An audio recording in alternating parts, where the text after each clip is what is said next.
começar fazendo uma pequena revisão sobre o reino Plantae, ou reino Metaphyta, que é o reino das plantas. Lembra? O reino das plantas ele tem como características. Primeiro, eles são seres pluricelulares, todos. São seres eucariontes, ou seja, eles possuem a carioteca, que é a membrana que envolve o núcleo, ou membrana nuclear, também chamada.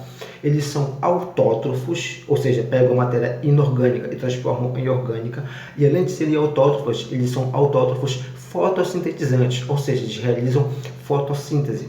Outra característica, eles são adaptados à vida terrestre. E eles possuem uma reprodução por metagênese, ou também chamada de alternância de gerações. Ou seja, durante o ciclo de vida existe uma geração haploide e uma geração que é diploide. E como nós podemos classificar as plantas que fazem parte do reino Plantae? O reino Plantae ele é dividido em 4 divisões. O que são as divisões? É o que no caso do reino animal corresponde aos filos.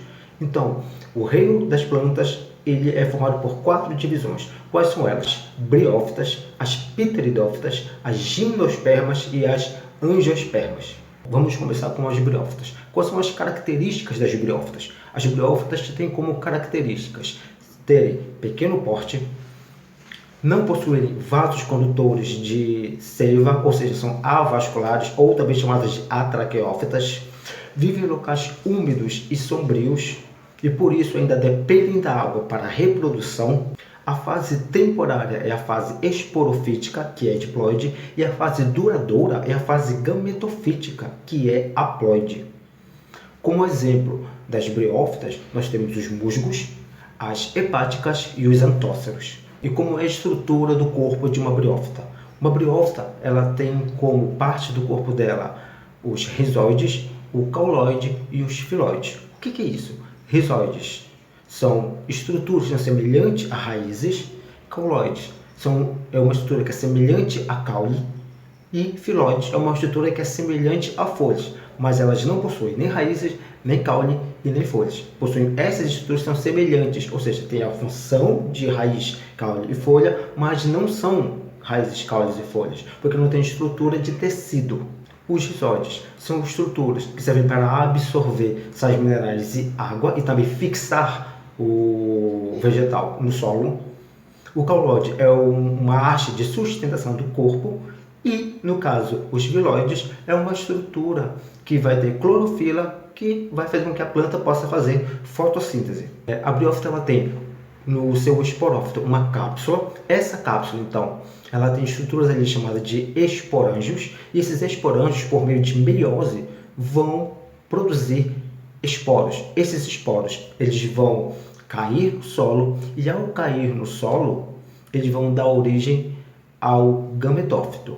Detalhe, como os esporos eles vieram de meiose, eles são células haploides. Logo, o gametófito que surge da germinação desse esporófito, o gametófito, ele é haploide. Então, nesse caso aí, o gametófito, nós temos o gametófito macho e o gametófito fêmea. O gametófito macho vai produzir o seu gameta masculino, que é o anterozoide, que ele vai chegar até o gameta feminino por meio da água. Por isso que elas vivem em ambientes úmidos. Ao chegar no gameta feminino, conduzido pela água, esse anterozoide ele vai fecundar a oosfera, que é o gameta feminino. Vai ocorrer fecundação, então, uma célula N haploide, que é o anterozoide, com uma célula N da oosfera, vai haver fecundação e vai formar um zigoto. A partir daí, forma-se um embrião que vai dar origem a um indivíduo que cresce em cima desse gametófito. Esse indivíduo vai ser o quê? Diploide. Esse indivíduo que cresce em cima do gametófito é o esporófito.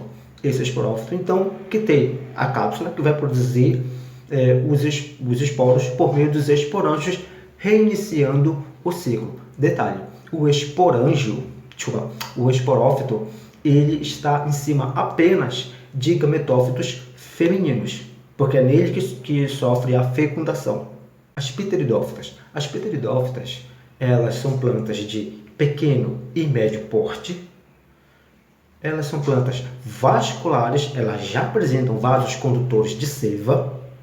São plantas que ainda necessitam de um ambiente úmido e sombrio para a reprodução, então ainda são dependentes de água, assim como as briófitas.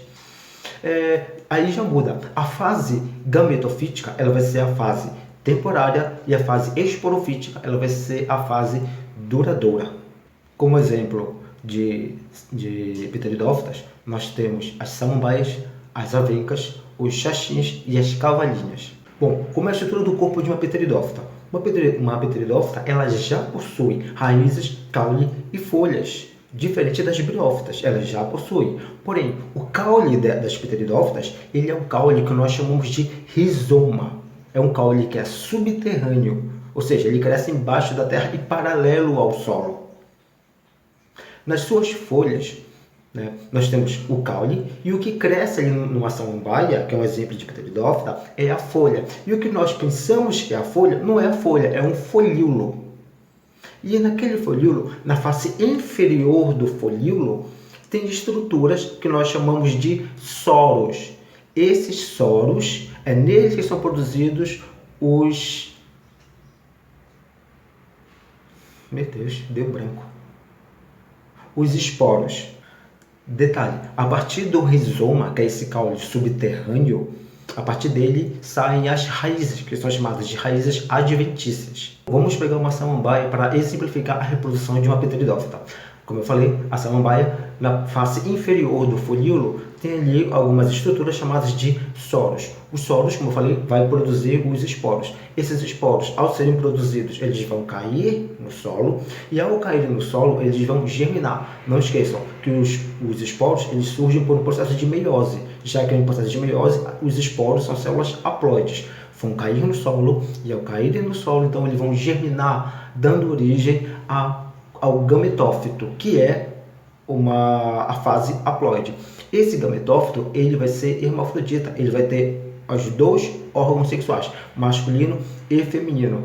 Então, o masculino vai produzir os gametas masculinos, ou seja, os heterozoides, que por meio ainda da água vai chegar até o gameta feminino, a ósfera, e vai fecundá-lo. Ao fecundá-lo, vai surgir daí um embrião que vai crescer e vai dar origem a uma estrutura jovem. Essa estrutura jovem ela vai crescer, detalhe, por ter havido fecundação, essa estrutura jovem que vai crescer a partir daí vai ser o esporófito, que é diploide, ou seja, o esporófito, que é diploide, que é a própria samambaia. Essa samambaia, então, diploide, ela vai começar a produzir os esporos por meio de meiose, fechando o ciclo.